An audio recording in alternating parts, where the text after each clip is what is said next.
Welcome to Make Peace with Food. I'm your host, Emily LaVoie, a certified eating psychology coach. I own a virtual private practice, and I work with clients all over the world, one-on-one and in group programs, to help heal their relationship with food and improve body image.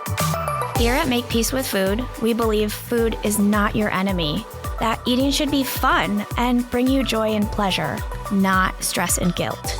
To keep this a safe space, I will try my best to avoid mentioning numbers like calories and weight, as well as other potentially triggering content, but you know yourself best, so please avoid any episode topics that may not feel helpful to where you're at in your healing journey. This podcast is for educational and entertainment purposes. It's not a replacement for medical or mental health advice, diagnosis, or treatment, nor does it provide a client or patient relationship. Consult your own provider on any changes you're thinking about making.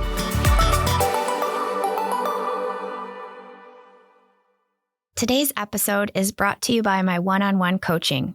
If you're curious about becoming a client and want to learn more about what it looks and feels like to receive support in healing your relationship with food and improving your body image, go to my website, emily-lavoie.com, to schedule a free 30-minute Zoom consultation.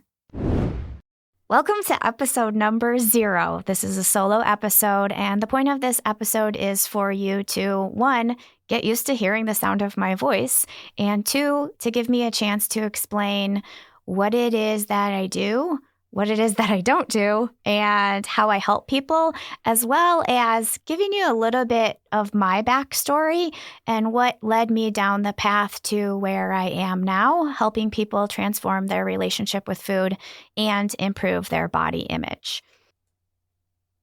I grew up in Kankakee, Illinois, which is about an hour south of Chicago. I grew up in the 80s and 90s, which was the time of the supermodel. Supermodels were on the cover of every magazine, every commercial, every billboard, everywhere you looked. When you turn around, there's supermodels.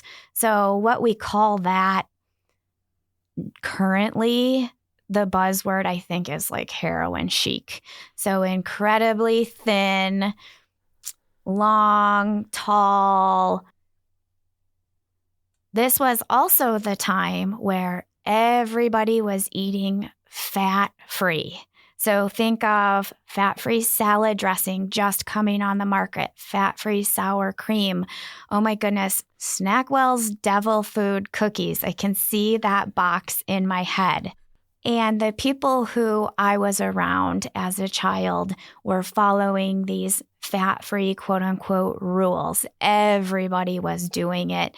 It was supposed to make everybody, quote-unquote, healthier and everybody, quote-unquote, thin. That is no longer the trendy diet, but that's what the trendy diet at the time was. And I remember being a child and kind of doing some food tracking, food log. We didn't have the fancy apps to do it for us, but writing down what I was eating, how many calories in it, and specifically how many grams of fat were in it. And I had parents who actually exercised before exercise was cool. A lot of times our vacations revolved around going hiking and going for bike rides. But I remember my mom was a jogger and she'd go out every day and go for a jog. And sometimes when my mom was out jogging, I would run circles around the living room coffee table just because I knew that something about exercise had something to do with our appearance. And I also knew that something about the foods that we ate also impacted our appearance, even from a young age. And I don't remember anybody ever specifically explaining that to me. It's just something we absorb in microscopic doses living in the world that we live in. So I was a childhood gymnast. It started out as acrobats and developed into competitive gymnastics. I started competing at the age of 8. And if you would have asked me what it was that I wanted to be when I grew up, I would have told you when I grow up, I want to be an Olympic gymnast. I didn't understand at the time that when people go to the Olympics, they're like only 16 or 17 or 18. So they're not even really grown-ups themselves. They have a whole life ahead of them. But I wanted to emulate every single thing that they did. I wanted to wear the leotards that they wore. And when I would watch gymnastics on TV, when I was watching the elite gymnasts, on the TV screen, it would always say, their name at the bottom of the screen, as well as how tall they were and how much they weighed. And there was also a lot of comments from the broadcasters of these sporting events about the size and shape and weight of their body.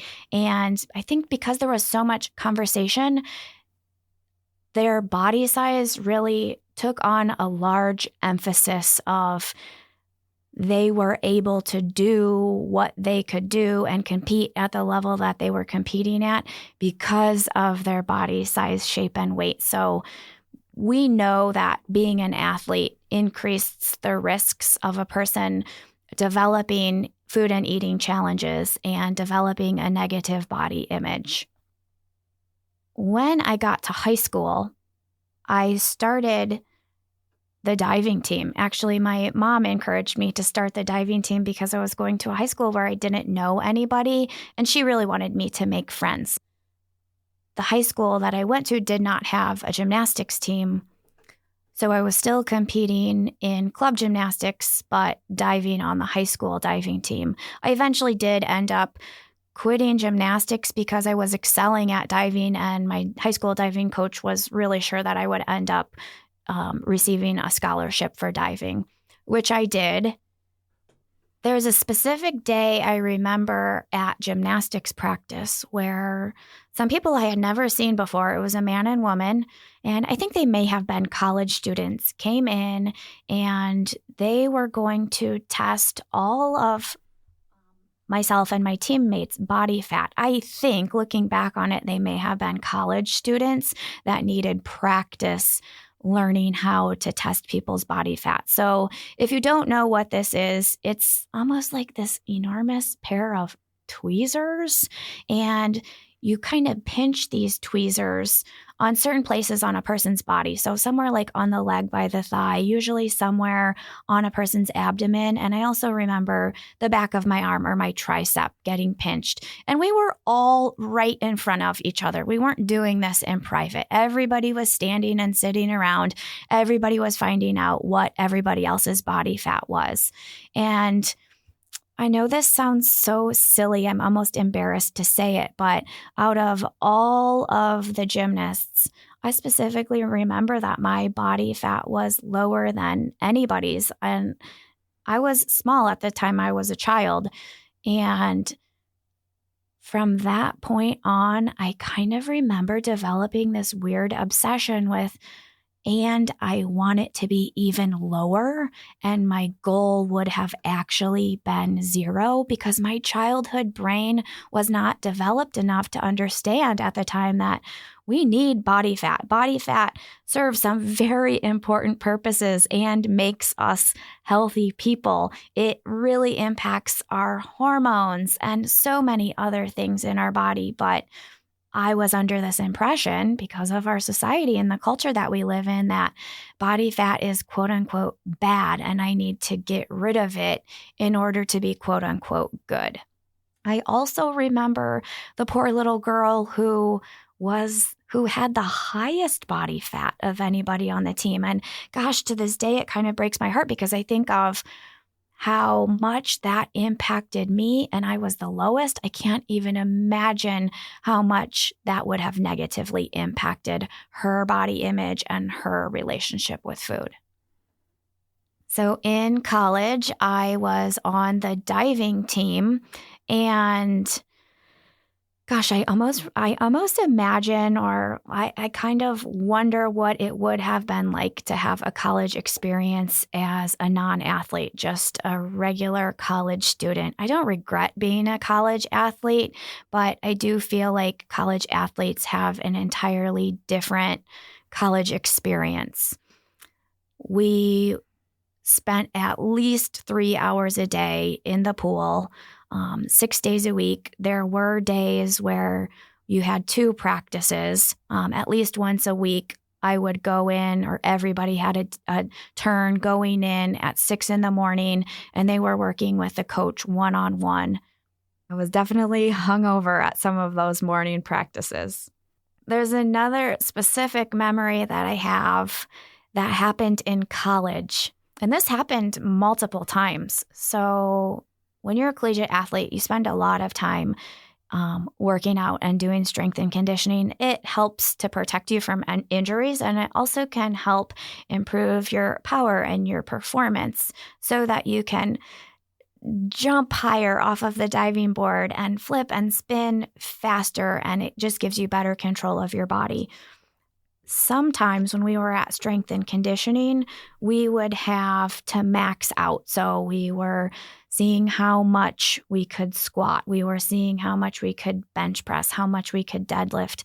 And usually in these days when we were maxing out, we were also at some point, typically in the end, being weighed. And I remember knowing the days that we were going to be weighed, and I would be so thirsty exercising at an extremely high level, but I wouldn't allow myself to go get a drink of water because I thought that that might add weight to the scale. And that is so incredibly unhealthy. Basically, intentionally dehydrating myself to impact the number on the scale, and being dehydrated is not good for your health. It's not good for your metabolism. It's not good for, at a cellular level, any of your cells. And I was probably purposely doing it to myself just so the scale would reflect a slightly lower number. And that just makes me cringe and roll my eyes. And it actually brings up some anger inside of me when I think back on those pressures that I felt at the time. I graduated with degrees in communications and psychology, and I went on to become a broker for just a small handful of years. I was a broker in the produce industry, so I bought and sold produce. And at this time, I was working out at a gym that I absolutely loved. It was a kickboxing gym. It was classes. It was a great community. I hung out with people from the gym outside of the gym. They were my friends, really connected with them, just some awesome, amazing people that I still think so highly of to this day. And I kind of decided at that time that, oh my gosh, I love this so much. It brings me so much joy and pleasure. I want to work in the fitness industry. I want to do this for people and be able to help people. But I had this underlying thought in the back of my head that, yeah, I can help people. This is going to be great. But then I'll also be able to help myself, and I'll be able to be quote unquote perfect because I'll know how to exercise quote unquote perfectly. And that will mean I have the quote unquote perfect body. So just to share with you some of my individual personality characteristics, I am a recovering perfectionist. I tend to find myself being a people pleaser a lot. I also have a pretty sensitive personality, which in some ways I feel like is a blessing and a curse all at once. The ways that it feels like a blessing to me is I'm super sensitive to other people's thoughts and feelings. Other people don't really have to tell me what they're thinking and feeling. I kind of already know. It's almost like a sixth sense. But the way that is a curse is that when a person is an empath, a lot of times they take on other people's thoughts and emotions as their own, which can be exhausting because heaven forbid I see a person who's sad. I can't just let them be sad by themselves. I have to be sad right along with them. So fast forward, I end up making myself a career in the fitness industry. I have over a decade of previous experience as a personal trainer, group fitness instructor. I taught spinning, I taught boot camp, I taught aqua aerobics. I actually have a certification in post-cancer exercise specialist. And then I realized right away, fitness alone is not enough. Not only for myself, but for all of these other people that I'm working with. Fitness is great, but it's not quite enough to help people the way that I wanted to help people. And it was not quite enough to help myself in the pressure to be perfect that I always put on myself. One day, my boss came to me asking if I would be interested in, quote unquote, doing nutrition. And because I'm this people pleaser, and at this time I was super interested in climbing the corporate ladder and pleasing her, yes, I would love to do that. So I ended up getting a certification in something called functional medicine. And while I was working on that certification, I stumbled into the field of eating psychology and stumbled upon helping people with their relationship with food. Honestly, it was like the clouds parted and angels came down playing trumpets when I realized that we have a relationship with food. And I realized in that moment that mine was horrible. And wow, almost everybody else that I know on this planet also has kind of a sketchy relationship with food. So that's what I really wanted to do. I didn't realize at the time that I had no right, quote unquote, doing nutrition or giving people nutrition advice. In a lot of states, it's actually illegal to give people nutrition advice if you don't have a master's degree in nutrition and if you're not a registered dietitian. But I was really trying to make my boss happy, and I didn't know at the time that I had no right to be doing that. So yeah, I guess when we know better, we do better. And life is a learning experience. We're always evolving and growing. So around this time, I'm realizing I have a negative relationship with food.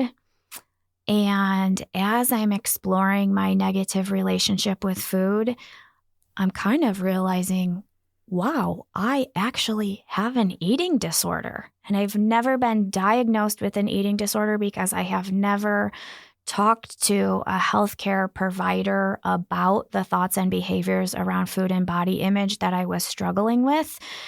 I should have. And if I would have been diagnosed with an eating disorder. Please do not do what I did. I would not recommend this approach to anybody. If you're struggling with food and eating challenges, disordered eating, or even what you think might be a full-blown eating disorder, please talk to a healthcare provider. You deserve help. You deserve treatment. You are not responsible for fixing or curing this on your own.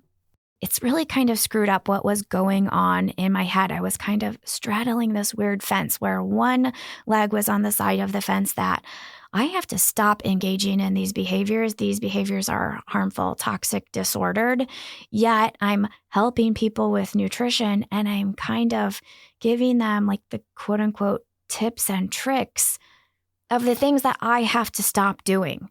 So it felt really like polar opposition for me to be stopping this behavior, but to be sharing this behavior with other people. And eventually I'm so thankful that I realized like this is just not the work that I want to be putting into the world.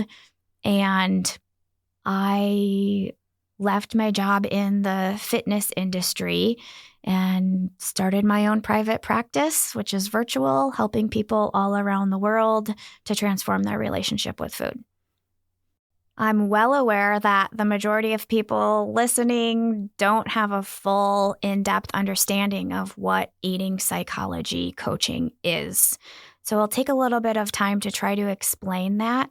Like all things that are incredibly complex, it can be challenging to explain these things in a nutshell.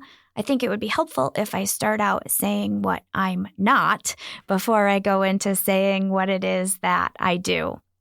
I've had people ask me if I hypnotize people. Nope, I'm not a hypnotherapist. I do not hypnotize people.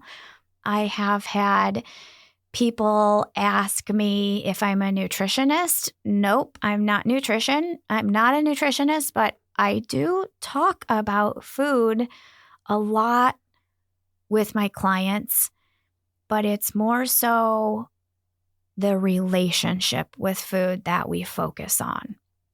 So if you think of the word nutrition or the field of nutrition, in a nutshell, to me, nutrition is what we eat, what is in the food that we eat, and how once we eat that food, it impacts our body and provides our body with what it needs as it's digesting.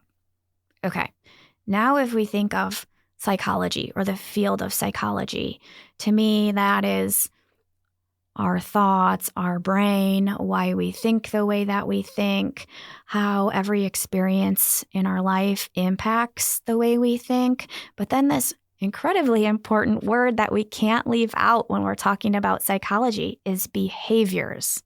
And it turns out that eating is a behavior, and there's something very psychological about the behavior of eating and the eating experience. So eating psychology kind of takes both of those things that were separate for so long and brings them together to finally get people the help that they want and need and deserve. And a lot of times people who are struggling with a negative relationship with food aren't aware that this even exists, and they continue to turn to diets for help because they think that that will help them, but ultimately a diet or following strict, rigid food rules backfires, and it ends up making a person's relationship far worse and far more negative. So instead of thinking nutrition, think more, I work in mental health with people who have food and eating challenges. So more so along the lines of counseling.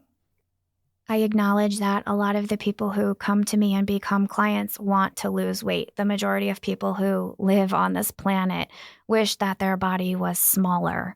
And weight loss is not the main goal when I am working with people. I actually ask people to kind of set that goal of intentional weight loss to the side so that we can work on improving their relationship with food, because pursuing intentional weight loss and working on our relationship with food are two things that kind of can't coexist and happen simultaneously. So we work on our relationship with food, and even though you really maybe want to lose weight, we are not going to actively engage in behaviors for weight loss. Some people do go on to lose weight once their relationship with food improves.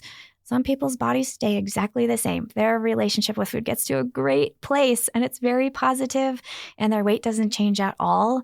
There are people who are artificially controlling their appetite in order to artificially control their weight, and they are living at a weight that is lower than what their body naturally, genetically wants to be. So for some people, when we improve our relationship with food, that actually means weight gain for their body, but that weight gain makes their health better. I'm guessing if you're still here and you've listened to this long, you might be a person that struggles with food in some type of way or struggles with negative body image. And I'm here to talk about all of those things throughout this podcast and help and support and have guests to talk about these things, some reoccurring guests, some one-time guests. For right now, a new episode will be launching every other Tuesday, and we'll see how it goes from there. If this is a process I really enjoy, we might change it to every single week. Who knows what the future holds? Well, I hope that you tune in for future episodes. First episode is done. Episode 0 complete. Put a check by it. And as we continue this process together, you'll get to know me and things about my story in much more depth, as well as health at every size, intuitive eating, the anti-diet approach, body diversity, body acceptance, body respect, all of the things. I can't wait. That's the show. Thanks so much for listening. If you enjoyed it, I'd be so grateful if you take a minute to follow or subscribe to the podcast and leave a rating and review on Apple, Spotify, or whatever podcast platform you're listening on. It helps others to find the podcast and continue spreading this important information to more people who need to hear it. This podcast is made possible by paid supporters at patreon.com/makepeacewithfood. They're truly what keep this show going so that I can pay my assistant, editor, producer, and allow me to keep sharing all of this content and doing this important and needed work with you all. Go to patreon.com/makepeacewithfood to sign up for as little as $3 per month. Make Peace with Food is hosted by me, Emily LaVoie. It's produced and edited by Jake Lamore at Pathfinder. Thank you so much for your support.